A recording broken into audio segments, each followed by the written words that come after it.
శుభోదయం.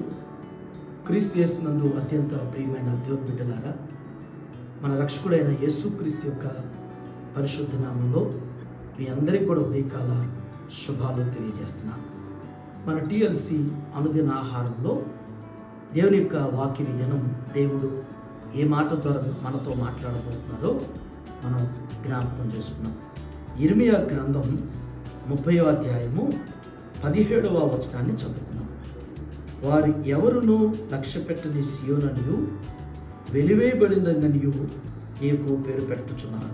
అయితే నేను నీకు ఆరోగ్యము కలుగు చేసేదను, నీ గాయములను మాన్పెదను. ఇదే యెహోవా వాక్కు.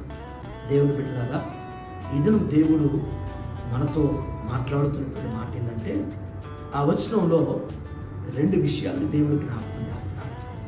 ఒకటి ఏంటంటే, నీకు ఆరోగ్యాన్ని కలుగు చేస్తాను, నీకు ఆరోగ్యాన్ని కలుగు చేస్తాను. దేవుని బిడ్డలారా, ఈ రోజున మరి మనం జ్ఞాపకం చేసుకున్నట్లుగానే హెల్త్ ఈజ్ వెల్త్ అనేటువంటి మాట జ్ఞాపకం చేసుకుంటారు. నిజంగానే సొసైటీలో ఈరోజు ఆరోగ్యం లేక ఎందరో ఇబ్బంది పడుతున్న పరిస్థితి ఉంది. ఆర్థికంగా మరి స్థితి సరిలేకపోవటాన్ని బట్టి, వారు కలిగేటువంటి అనారోగ్యాన్ని బట్టి డబ్బులు పెట్టి బాగు చేయించుకునేటువంటి పరిస్థితి.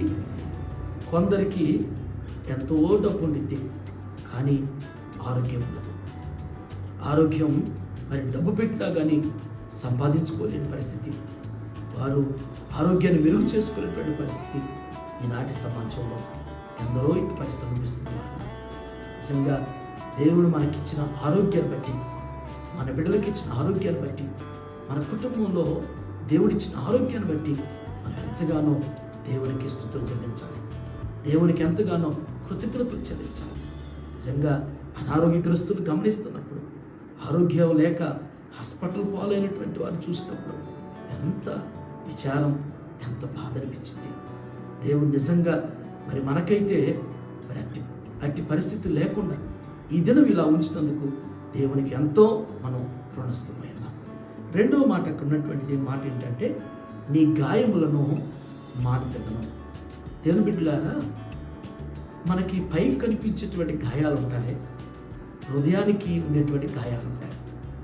దేవుడు జ్ఞాపకం చేసిన మాట ఏంటంటే, పైకి కనిపించేటువంటి గాయాల కంటే కూడా మనసుకి, హృదయానికి కలిగేటువంటి గాయాల గురించి ఇర్మియా ప్రవక్త ద్వారా దేవుడు జ్ఞాపకం చేస్తున్నాడు. మనుషుల చేత గాయపరచబడతాం, స్నేహితుల చేత గాయపరచబడతాం, కొందరు మరి ఇంటి వారి చేతనే మరి గాయపరచబడేటువంటి పరిస్థితి ఉంది. దేవుని బిడ్డలారా, ఒకవేళ నీ జీవితంలో మరి నీ స్నేహితుల వల్ల కావచ్చు, నీ బంధువుల వల్ల కావచ్చు, నీ ఇంటి వారి వల్ల గాయపరచబడ్డావేమో, ఆధైర్యపడొద్దు, దిగులు పడొద్దు. నీ హృదయానికి, నీ మనసుకు కలిగినటువంటి గాయాన్ని దేవుడు మాన్పించబోతున్నాడు.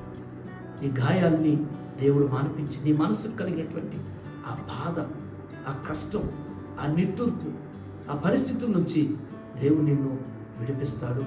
దేవుడు నీకు ధైర్యాన్ని ఇస్తాడు అనేటువంటిది నువ్వు మర్చిపోవద్దు. మనుషులు గాయాలు చేసేవారు, దేవుడు మన గాయాలు మారిపోయేవారు. మనుషులు మనం నొప్పించి బాధించేవారు, దేవుడు మనకి పరిపూర్ణమైన ఆనందాన్ని ఇచ్చేటువంటి దేవుడు మన దేవుడు. కాబట్టి ఈ దినమంతట్లో కూడా దేవుడు మరి నీకు, ఈ కుటుంబానికి మంచి ఆరోగ్యాన్ని దేవుడు అనుగ్రహిస్తాడు. దేవుడు నీ మనసుకి, నీకు హృదయానికి కలిగినటువంటి ప్రతి బాధకరమైనటువంటి ఆ గాయాల్ని, నీ కలిగినటువంటి ఇబ్బందుల్ని దేవుడు మాన్పించే విధంగా దేవుడు కార్యం చేస్తాడు. ఆ విధంగా దేవుడు మీ జీవితంలో, మీ కుటుంబంలో ఈ మాట ద్వారా స్థిరపరిచి నెరవేర్చునుగాక. ఆమేన్. ప్రార్థన చేసుకుందాం. మహోన్నతుడ, మహాగణుడైనటువంటి యేసయ్య, నీకు వందనాలు తండ్రి. ఈ దినం ప్రభువా, నీ వాక్యం ద్వారా మాతో మీరు మాట్లాడే విధానం బట్టి నీకు వందనాలు. నిజమేనా తండ్రి, ఇర్మియా ప్రవక్త ద్వారా మీరు జ్ఞాపకం చేసినట్లుగా నీకు నేను ఆరోగ్యాన్ని కలుగు చేస్తాను మీరు సెలవిచ్చాను. ఈ దినం ప్రభువా, మేము ఆరోగ్యంతో, ఆయుష్తో ఉన్నామంటే కేవలం మీ కృపని మేము అంగీకరిస్తూ స్తుతిస్తున్నాం. దేవా, మాకు తెలిసిన వారు కావచ్చు, మా ఇరుగు పొరుగు వారు కావచ్చు, అయ్యా మాకు ఉన్నటువంటి మా దేవా మరి ఇంటి అనారోగ్య పరిస్థితులు ఉన్న వారిని మీరు ఇప్పుడే ఈ క్షణమే వారు మీరు దర్శించండి. మీరు పొందిన దెబ్బలే స్వస్థత కాబట్టి ఆయన వారికి ఉన్నటువంటి అనారోగ్యం నుంచి యేసు నామములో విడుదల స్వస్థత ఇచ్చేయండి. నీ గాయాన్ని మానుపుతాను మీరు శ్రమించారు ఆయన. దేవా, మీ బిడ్డలకు కలిగినటువంటి మనసుకి హృదయానికి కలిగినటువంటి ఆ గాయాలు మానుపువారు, గాయాలు కట్టేవారు మీరు కాబట్టి ఆయన. అయ్యా, మీ బిడ్డలకు కలిగినటువంటి ప్రతి దేవా ఆ బాధకరమైనటువంటి ఆ నింద, ఆ కష్టం, ఆ నిట్టూర్పు కలిగినటువంటి ఆ గాయాలన్నింటిని కూడా మీ నామలో మార్చబడిన తండ్రి వారు నెమ్మదపరచబడినట్టుకు, సమాధానపరచబడ్డకు, సంతోషించేటువంటి ధన్యత, అట్టి కృప మీ బిడ్డలకు దయచేయండి తండ్రి.